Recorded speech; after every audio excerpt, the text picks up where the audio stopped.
एक राक्षस, एक असुर के प्रति, एक मधोन्मत्त राजा के प्रति भी वसुदेव को भरोसा है कि वो हमारी कन्या का कुछ नहीं बिगाड़ेगा। वो द्वापर युग था और ये कलयुग है। यहाँ किसी कन्या को किसी कंस से भय नहीं है, यहाँ तो कन्या को अपनी ही जननी से भय है। उसे मारने कोई नहीं आता। अपनी कोख पे नश्तर चलाने वाली उसकी अपनी माता। न जाने कितने कन्या भ्रूणों के रुदन सुने हैं मैंने देवियों, न जाने कितने रुदन सुने हैं मैंने। मैं तो वात्सल्य का कार्य करती हूँ, आपको मालूम है। वात्सल्य ग्राम के पालने में नवजात बेटियां, नन्ही शिशु, नवजात सद्य, जब माँ का लिंगन चाहिए था, जब माँ की छाती का पय पान करना था, जब अपनों की लोरियां सुननी थी, तब उठा के कचरे के ढेर पर फेंक दिया। अपनों ने छला, अपनों से ही संकट है, किसको पुकारेगी वो। मैंने उस कन्या भ्रूण के रुदन को सुना। मैंने पूछा, कौन हो तुम? उसने कहा, दीदी माँ, मैं कन्या भ्रूण हूँ। मेरी माँ ने कोख से नोच के मुझे कचरे की पेटी में फेंक दिया। अगर मेरी माँ मुझे जन्म देती तो मैं लता बनकर संगीत की दुनिया में अमर हो जाती, कल्पना बनकर अंतरिक्ष में छा जाती। अगर मेरी माँ जन्म देती तो मैं देशद्रोहियों की छाती पे पैर रख के माँ भारती की आरती उतार लेती। पर मेरी माँ ने मुझे जन्म देने का मौका नहीं दिया। जन्म नहीं, मैं जन्म नहीं ले सकी। माँ तुम कुछ करोगी? मैंने कहा हाँ मैं करूंगी। मैं गली गली गांव गांव मानवियों को जगाऊंगी और बताऊंगी, तुम सरपणी नहीं हो, तुम मानवी हो। सरपणी है जो पैदा करते ही अपने अंडे खा जाती है, पर तुम तो मानवी हो। तुमको ये भेद बुद्धि किसने दी? तुम अपने पुत्र और पुत्रियों में फर्क कैसे कर सकती हो? तुम भी तो किसी की पुत्री हो। फिर तुमने अपनी पुत्री को जन्म लेने का अधिकार क्यों नहीं दिया? क्यों नहीं दिया? हाँ, जो समझ गया उसने समझा, उसने जाना कि बेटियां सात समुंदर पार रहकर भी अपने माँ पिता के प्रति प्रेम से भरी रहती हैं। जो सरस्वती आती है ससुराल, भाई देता है लाल लाल 2000 के नोट, पर नहीं दिखाई देते उसको। लौटते समय पर्स खोलती हैं तो अपनी माँ के द्वारा दिया हुआ मुड़ा तुड़ा वो 100 रुपया दिखाई देता है। रुपया नहीं है, आशीर्वाद है, वात्सल्य है, प्रेम है, ममता है, नेह है। इसलिए मैंने बहुत देखा कि जिन बेटियों के माँ पिता नहीं रहते उन्हें मायके जाने की बड़ी रुचि नहीं रह जाती, बड़ी रुचि नहीं रह जाती। अब सब बदल गया है, अब वो आभा नहीं है। अब माँ तेरी वो गैया नहीं है, तेरी वो खुशबू नहीं है। छाती से लगाने की वो वत्सलता, मैं उसकी तलाश करती हूँ माँ। नहीं रुचि होती बेटियों को, माँ पिता के घर के बिना उस घर में जाने की रुचि नहीं होती। जन्म भी ना ले सकी, जन्म भी ना ले, गर्भ में ही मर गई, गर्भ में मारी गई। क्यों हुआ ऐसा? जो सरस्वती रूप, तुमने कहा कि पुत्रों से ही मेरा कल्याण होगा। आज तक किस पुत्र ने अपने माँ पिता को मोक्ष दिलाया है? अरे मुक्त होंगे हम, अपने कर्मों से मुक्त होंगे। पुत्र नहीं मुक्त करते, बल्कि कभी कभी संस्कारों के बिना के पुत्र अपनी उपेक्षा से माँ पिता का जीवन नरक बना देते हैं। इसलिए मैंने वात्सल्य का कार्य किया देवियों, बेटियों का काम है। वात्सल्य ग्राम बेटियों का ही गांव है।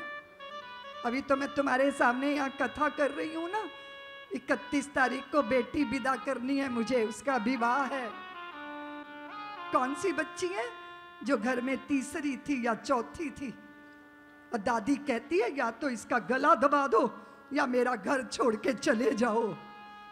तो पिता कहता है कि दीदी माँ उसका गला नहीं दबा सकते, और इतने कायर हैं अपने बाप का घर भी नहीं छोड़ सकते, इसलिए आपके पालने में डालने आ गए।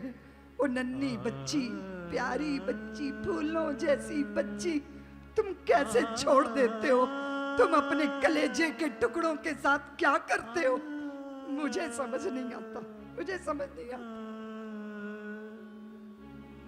मैं तो सारी दुनिया में कथा करने जाती हूँ देवियों, जो मुझे दक्षिणा में मिलता है मैं उन्हीं बच्चियों के मुंह में जाके चोगा डालती हूँ, उनकी इच्छाएं पूरी करती हूँ, उनके सपनों को पूरा करती हूँ। मुझे लोगों ने कहा दीदी माँ 12वीं पढ़ा दी, अब ब्याह कर दो। मैंने कहा कैसे कर दूं ब्याह? मेरी बच्ची पढ़ना चाहती है, वो आगे पढ़ेगी, कोई डॉक्टर बनी, कोई इंजीनियर बनी, किसी ने सीए किया, पोस्ट ग्रेजुएशन की, इतनी प्यारी बेटियां। और तुम मुझे कहोगी ना कि दीदी माँ तुम सन्यासिनी हो, तुम्हारे पास वैराग्य की प्रबलता होगी इसलिए तुम धन्य हो। नहीं, मैं सन्यासिनी हूँ पर मैं उन बच्चियों की दीदी माँ हूँ और उनका प्यार मेरे पास है, इसलिए मैं धन्य हूँ, इसलिए मैं कृतार्थ हूँ। हाँ, रातों की नींद गायब होती है, इतनी बेटियों की माँ हूँ मैं।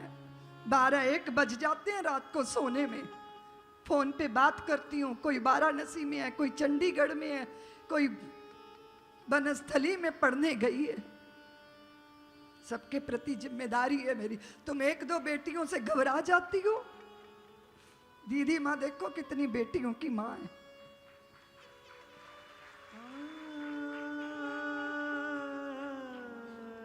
अभी अभी विवाह करके आए हैं, अभी अभी प्रथम दिवस है, पत्नी और पति के मिलन में कितनी व्याकुलता होती है, रिश्तेदारों की उपस्थिति तक खटकती है। प्रथम रात्रि, प्रथम दर्शन, द्वार पे कोई खट खट खट खट खट कर रहा है और दुल्हन कह रही है सुनो पिता है आपके, द्वार खोल दो, पिता है आपके। तो दूल्हा कहते दिमाग खराब हो गया बुढ़े का, नहीं खोलूंगा दरवाजा। थोड़ी देर के बाद किसी दूसरे ने दस्तक दी और पुकारा पुत्री द्वार खोल दे। उस दुल्हन के पिता खड़े हैं, उठ के जाने लगी सांकल खोलने, वर ने हाथ पकड़ लिया, जब मैंने अपने पिता के लिए द्वार नहीं खोला तो क्यों खोलती है? उसने कहा ऐसे समय में वो दरवाजा खुलवा रहे हैं, कोई जरूर विशेष बात होगी। तुम पुत्र हो, ऐसा निष्ठुर व्यवहार कर सके, मैं पुत्री हूं, अपने पिता के साथ ऐसा व्यवहार नहीं कर सकती।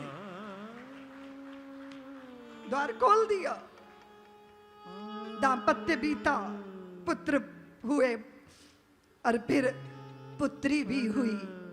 और जिस दिन पुत्री हुई उस दिन बैंड बाजे वालों को बुलाया, सारे मोहल्ले रिश्तेदारों को बुलाया और पत्नी ने धीरे से पूछा 2 पुत्र हुए आपके, आपने कोई जश्न नहीं मनाया और पुत्री हो गई, अब इतने खुश हो? तो कान में धीरे से बोला आधी रात को दरवाजा खोलने वाली आ गई है, इसलिए प्रसन्न, इसलिए आनंदित। बेटी से ज्यादा माँ पिता की भावनाओं को कौन समझ सकता है, कौन समझ सकता है? हमारे पंजाब के अंदर लोग एक अपनी भावना को व्यक्त करते हैं कि क्या वो जा रही है, हरियाणा हो या राजस्थान हो, बेटियां जाती हैं तो हाथ में वो अक्षत जो होते हैं अपने भाई के घर में फेंक कर उस घर से जाते। मुझे लोगों ने कहा दीदी माँ कानून बन गया ना, इसीलिए कि बेटी को संपत्ति में से जो है मिलेगा कुछ, इसलिए लोग बेटियां नहीं पैदा करते। मैंने कहा तुम नहीं समझ पाए, भारत की बेटियां कभी कुछ नहीं चाहती भाई के घर से, सिर्फ यही चाहती हैं कि मुझे अच्छे समाचार मिले।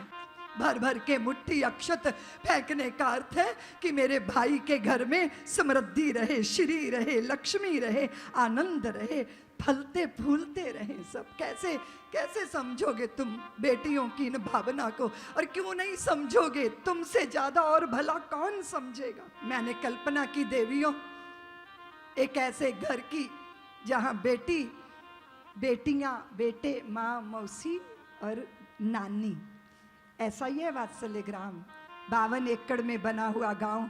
कभी वृंदावन आओगी तो जरूर आइएगा, देखिएगा कि माँ ने, जननी ने तो छोड़ा है, देवकी ने तो छोड़ दिया, पर यशोदा ने आके गोद में संभाल लिया, समेट लिया।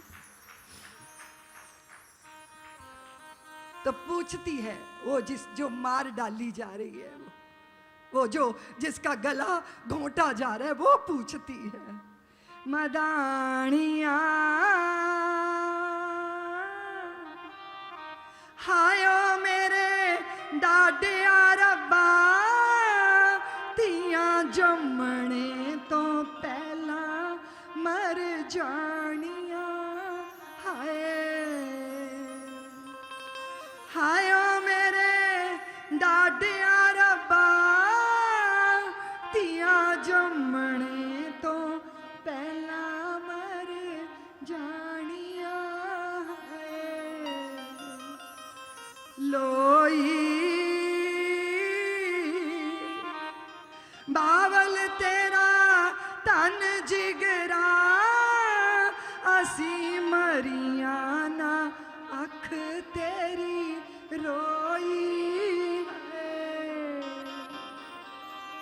बावल तेरा तन जिगरा, असी मरिया ना अख तेरी। मैं कभी कभी सोचती हूँ कि हमने अर्थ के अर्थ को तो समझा, पर रिश्तों के अर्थ को नहीं समझा। इसलिए व्याकुल है भारत, अशांत है भारत, परेशान है भारत, द्वंद्वों में युक्त है भारत। और मेरा निवेदन है देवियों, संबंध और रिश्ते ईश्वर का रूप है, इनको संभाल लो तो समझ लो चारों धाम की यात्रा हो जाएगी, सप्तपुरियां घर में ही आ जाएंगी, सारे तीर्थ हो जाएंगे।